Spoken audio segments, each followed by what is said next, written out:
Pakistan cricket দলের নেতৃত্বে আবারও ফিরেছেন বাবর আজম। গেল বিশ্বকাপের ব্যর্থতা কাটিয়ে নতুন করে আবারও দলের হাল ধরবেন এমনটাই প্রত্যাশা সবার। যদিও তার আবারও দলের দায়িত্বে ফেরাটা খুব একটা ইতিবাচকভাবে দেখেননি পাকিস্তানের সাবেক অনেক ক্রিকেটাররাই। আসন্ন টি-20 বিশ্বকাপকে মাথায় রেখে তাই নতুন করে পরিকল্পনা করছে ম্যান ইন গ্রিন। অধিনায়কত্বে উন্নতি আনতে বাবরকে পরামর্শ দিলেন পাকিস্তানের সাবেক অধিনায়ক এবং কোচ মিসবাউল হক।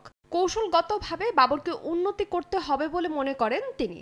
অভিজ্ঞতা সব সময় অধিনায়কত্বের উন্নতি ঘটায়। বাবরকে কৌশলগতভাবে আরও শক্তিশালী হতে হবে বলে আমি মনে করি। অতীতে সে যে ভুলগুলো করেছে সেগুলো এবার তাকে সতর্কতার সঙ্গে উন্নতি করতে হবে। এদিকে দীর্ঘদিন গণমাধ্যমে গুঞ্জন ছিল বাবর আজমের সঙ্গে শাহিন শাহ আফ্রিদির খারাপ সম্পর্কের কথা। তবে নিউজিল্যান্ড সিরিজের আগে গণমাধ্যমের সামনে শাহিন শাহকে নিয়ে নীরবতা ভাঙেন বাবর। তাদের মধ্যে সবসময় ভালো সম্পর্ক আছে বলে উল্লেখ করেন তিনি। দল নিয়ে এমন মনোভাবের প্রশংসা করেছেন মিসবাহ। বাবরকে অন্যদের জন্য উদাহরণ হিসেবে তৈরি হওয়ার পরামর্শ দেন পাকিস্তানের সাবেক এই কোচ।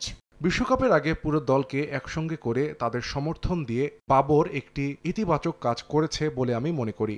সবচেয়ে যেটা গুরুত্বপূর্ণ সেটা হচ্ছে উদাহরণ তৈরি করা। পারফরম্যান্স, ফিটনেস সবকিছু দিয়ে উদাহরণ তৈরি করে অন্যকেও করার জন্য বলতে হবে। বাবর যখন এটা করতে পারবে তখনই দলের উন্নতি হবে বলে আশা করছি। যদিও পরিসংখ্যান বিবেচনায় বাবরের নেতৃত্বে নিয়ে প্রশ্ন তোলার সুযোগ খুব একটা নেই বলে মনে করেন অনেকে। পাকিস্তান অধিনায়কের নেতৃত্বে ৭১টি টি-20তে নেতৃত্ব দিয়েছেন বাবর, যার মধ্যে ৪২টিতে জয় পেয়েছে ম্যান ইন গ্রিন। এছাড়া বাবরের নেতৃত্বেই ৪৩টি ওয়ানডে ম্যাচের মধ্যে ২৬টিতে জয় আছে পাকিস্তানের। ফারজানা জাহান প্রিয়া, সময় সংবাদ।